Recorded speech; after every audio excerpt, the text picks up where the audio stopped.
Salut les mates, je fais cette vidéo complètement improvisée. Vous voyez là je viens de sortir de l'EDEC. Donc là c'était les oraux aujourd'hui. Bon c'est réparti sur plusieurs jours. Mais moi j'intervenais donc aujourd'hui en tant que juré. Et je tenais à vous faire part donc on est le 29 juin 2018. Et je tenais à vous faire part d'une petite remarque à chaud. Alors bien sûr, il faut que je garde une confidentialité. J'ai rien de vous dire de ce qui s'est passé, ni de comment fonctionnent les oraux à l'EDEC. Mais juste refaire un petit point rapide sur ce qu'il faut faire, ne pas faire, et éventuellement dire, ne pas dire. Mais alors d'ores et déjà, on sait que la communication non verbale, ça tient une place super importante dans votre présentation, très très importante. Mais alors même avant d'aller penser à la communication non verbale, je vous conseille vraiment de préparer votre speech. Alors ça ne veut pas dire apprendre par cœur, loin de là, mais d'avoir vos idées et un plan que vous voulez, que vous allez respecter pendant votre présentation. Et après vous improvisez un petit peu, vous ne faites pas du par cœur entre les lignes. Mais là, il y a des choses où c'est dommage. Il y a des très bons candidats qui se tirent une balle dans le pied alors je ne sais pas si c'est un manque de préparation ou que du stress. Certainement un peu des deux. Mais la préparation, votre plan il doit être clair, il doit être préparé. Vous ne pouvez pas improviser comme ça complètement le jour J de A à Z. Ou alors vous êtes très très fort. Et il y a l'autre point.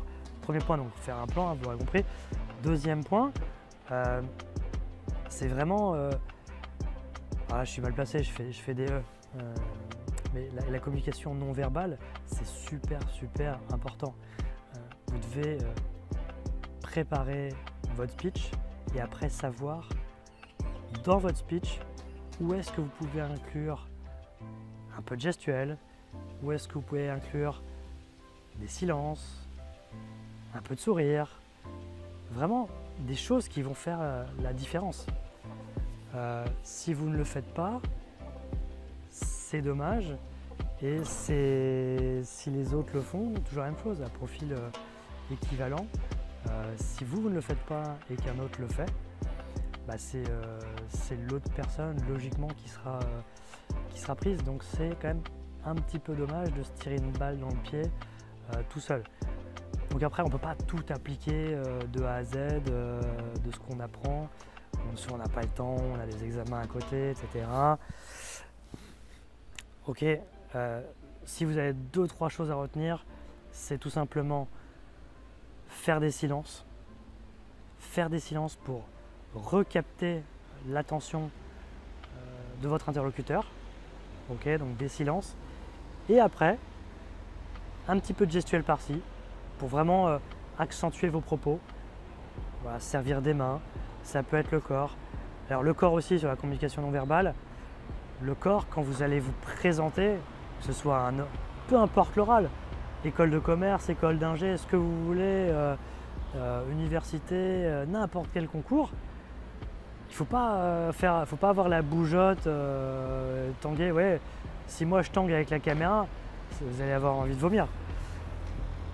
Quand vous faites votre présentation, vous devez être bien ancré dans le sol, bien solide. Ça donne une image qui rassure.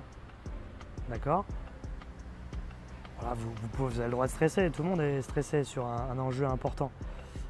Mais voilà, vous êtes ancré, vous vous forcez à ne pas bouger le corps.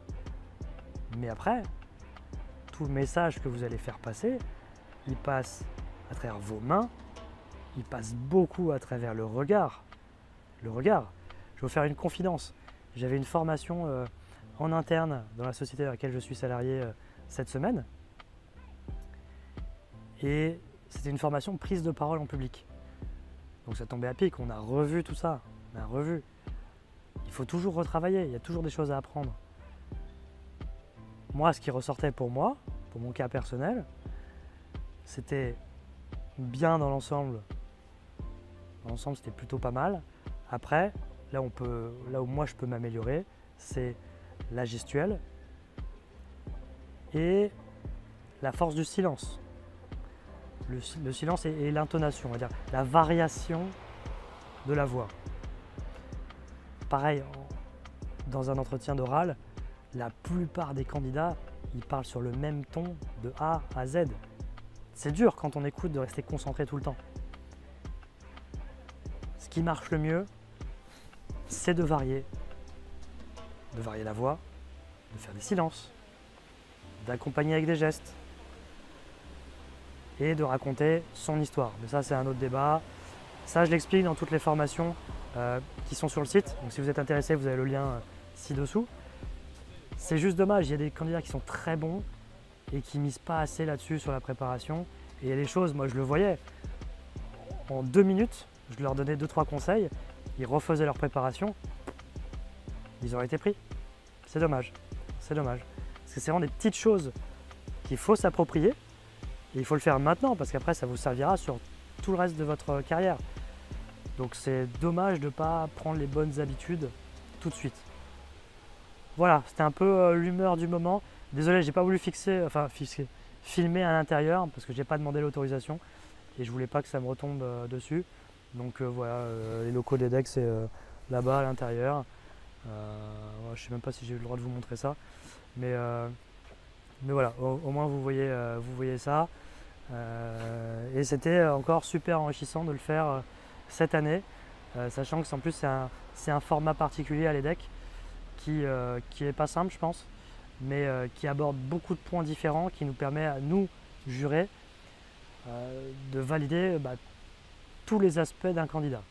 Parce que parfois on peut trouver quelqu'un très bon sur une présentation et au final on n'a pas vérifié d'autres éléments et on n'est pas sûr. Là on vérifie tout, donc il n'y a pas d'échappatoire. Voilà, écoutez, bon courage pour vos entretiens et à bientôt. Ciao!